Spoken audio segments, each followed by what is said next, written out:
Try That in a Small Town by Jason Aldean is the #1 song on iTunes. So in this video, we're going to examine how you can achieve virality in your digital media, in your social media, in your production. And if you don't have the time to watch this video, that's okay. Good luck wasting all of your time creating crappy videos that nobody watches or talks about. In this video, we're going to examine how you can actually create stuff that people want to talk about. That's the key here. So without further ado, let's get into it. So the song really started to go viral when the music video dropped a couple weeks ago. It shows violence, it shows rioting, setting fires, robbery, and the messaging of this show is, hey, that may work in the big city, but don't try that in the small town. In the small towns, we take care of one another. That's kind of the central theme of the song. And this is really kind of lit the fire that we saw during the Black Lives Matter riots back in 2020. It's a political song. And so listen, anytime you get political with your media, you're going to excite 45% of the population that agrees with you, and you're going to basically piss off 45% of the population that doesn't like what you have to say.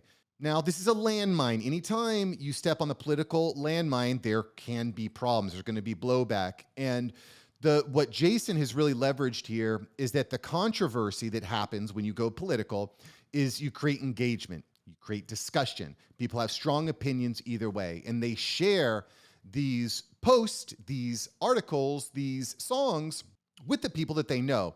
So what happens when you have engagement on posts? What happens when people are talking about you or talking about a video, liking, commenting, discussing, debating? Well, that's going to trigger the algorithm. So when social media sees that, hey, people are talking about this, it's going to end up boosting those posts out to more and more people. At the end of the day, that's what social media companies want. They want to keep people talking. They want to keep people engaged on their platform.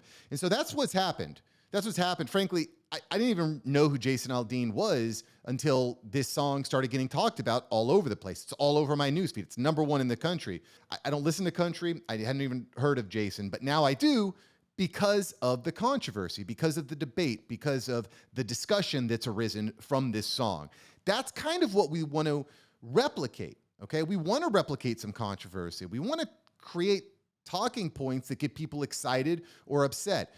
As the saying goes, your vibe attracts your tribe. So the type of things that you're talking about are going to attract the type of audience that is naturally attracted to that. But it goes a little bit further than this because other companies have stepped on these types of landmines before. I'll bring your attention back to a video I did on Bud Light. I'll put it up here somewhere.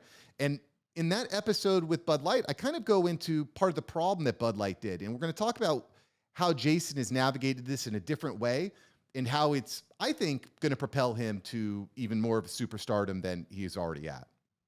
So what's the difference between what Bud Light did and what Jason did? Well, Bud Light kind of came out in response to the controversy by being wishy-washy. They were like, well, on one hand, we're sorry, but we're kind of not sorry. And the problem that they did was they stepped on a political topic and then they failed to take a side. In fact, what they did is they took both sides. And the problem with doing this is that if you try to please everybody, you end up pleasing nobody. You can't do that.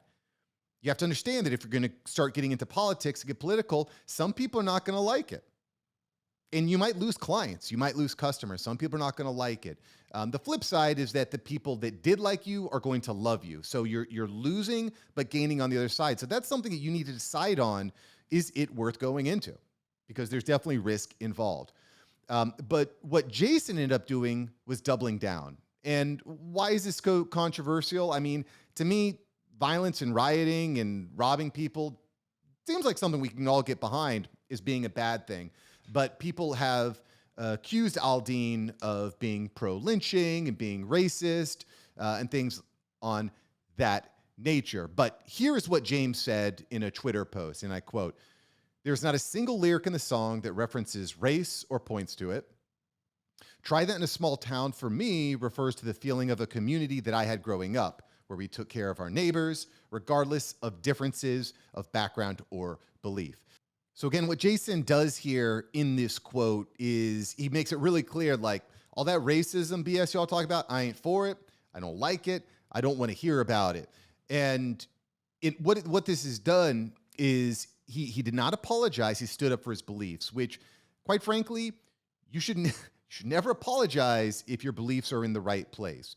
You know, if you're going to go this route and you're going to start being controversial, which again, I think if you're going to stand out, if your show's going to stand out, if your media presence is going to stand out, you need to be a little bit controversial. You need to start picking some fights by really attracting the people that you want to work with. Because as I mentioned before, you aren't for everybody. And if you try to please everybody, you're going to end up pleasing nobody.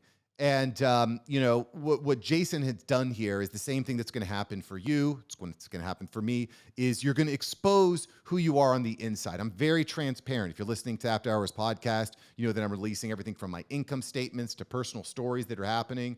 I'm very transparent because I know that my motivations and my heart are in the right place. I want to empower people.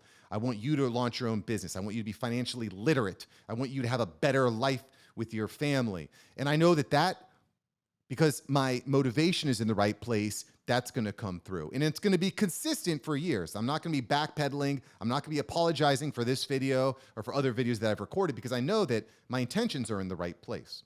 As MLK said, I dream for a world where we judge people based on the content of their character, not the color of their skin. And, listen, I don't know a lot about Jason. I didn't even know who he was until a couple of weeks ago, until this came out. But by doing that, he's bringing on a new audience. He's reaching new people. And that's what we want to do with media. To stand out in this new, busy, complicated media landscape, you need to be able to take strong opinions. You need to be able to disagree with commonly held beliefs. You need to be able to double down on that. That's what I'm focused on.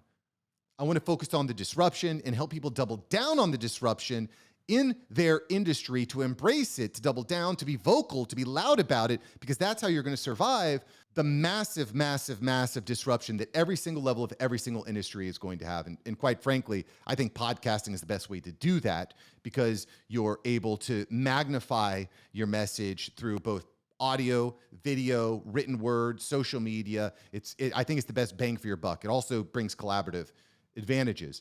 But you need to be ready. You need to be willing to take some stances that are outside your industry norms. And as a reference, you definitely want to check out this episode that I had with James Altucher. And what he says in that episode, if I'm not worried what people will think, I don't write it. And James Altucher has written 25 books, many of which have been on the New York Times bestseller list. And I'm going to repeat this for everyone in the back. Pay attention. If I'm not worried what people will think, I don't write it. So the next time you create a piece of content, think about that. I'll catch you in the next episode. Thanks for subbing. Peace.